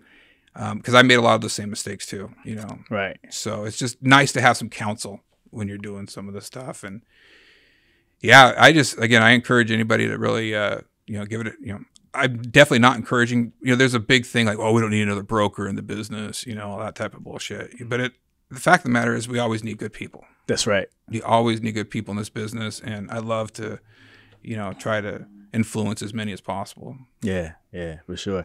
Well, I love your transparency, man. You know, we've been friends for years now. You're always just willing to share it all. Hey, man. Right. The way I actually first got introduced to you was you kind of sharing your story. I believe it was on social media, LinkedIn or something like that. I think so, yeah. And you just told your story, and I was like, damn, this dude's been through it, and he's willing to just tell everything. This was before like that, like, thought leadership where everybody's being extra transparent was like popular. Right. Right now, everybody does that. Yeah, I just lost my house and my car. You know, like almost like, they're trying to see how deep they can go to brag about it. Exactly.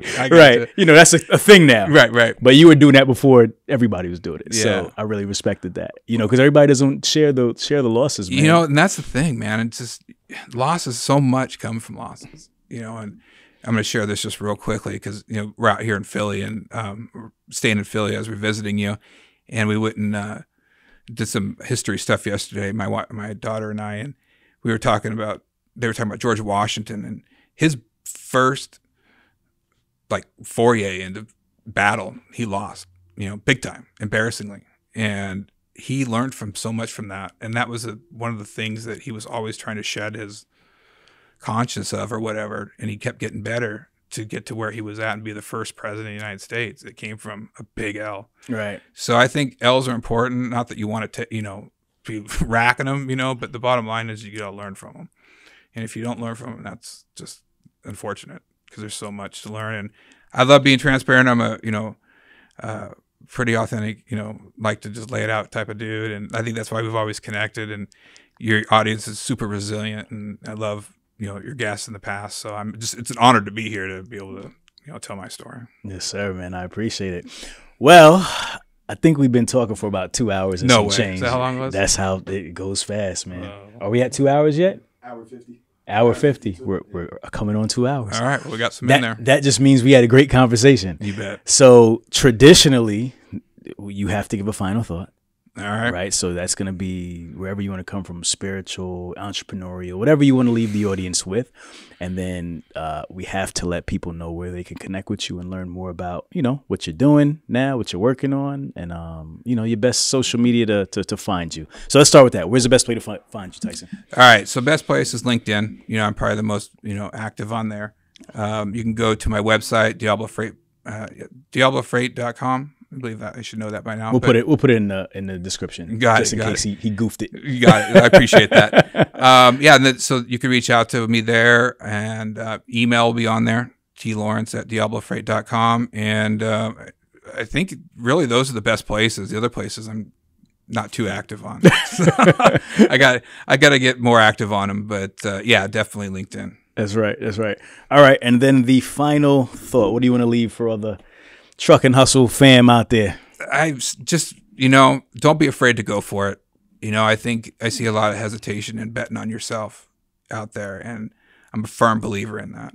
And you just continue to, maintain a certain level of expectations, be willing to invest in those expectations, and just, bet on yourself. I think that's the biggest thing is if you're going to be an entrepreneur, you got to have the confidence to be able to withstand a lot of shit. And if you can't bet on yourself, then it's going to be a tough ride. So I encourage you to do that.